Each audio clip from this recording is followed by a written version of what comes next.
as we go into January and we just leave the holidays, it's sort of many of the lessons and thoughts of the Christmas story, the holiday stories. Literally, there'll be no room at the end. Yeah. And no food at the end.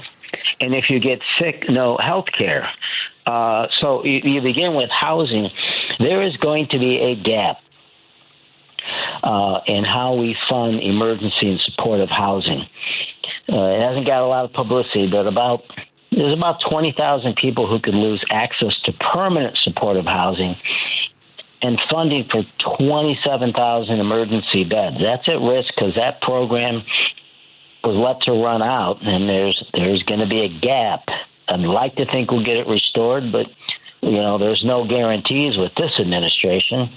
And then, of course, with ACA and those and critical subsidies there, we're estimating that about 500,000 people in Illinois will have their premiums increase almost double, 80%, starting next week.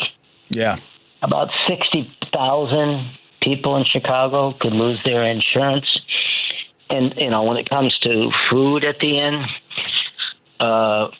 currently, 47 million Americans are facing food insecurity.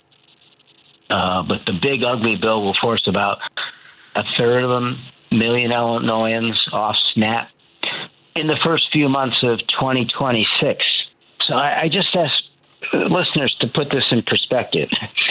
We've seen with the shutdown, the emergency food distributions that went on, and the food depositories, Chicago Food Depository and the volunteers and the food banks did a great job. But there are about 1 out of 10 meals for people. Yeah. That's critical. SNAP's 9 out of 10. People will grow hungry. People will, if this continues in this way, there are people in the United States who will be without food, who will have insufficient food in the richest country in the world.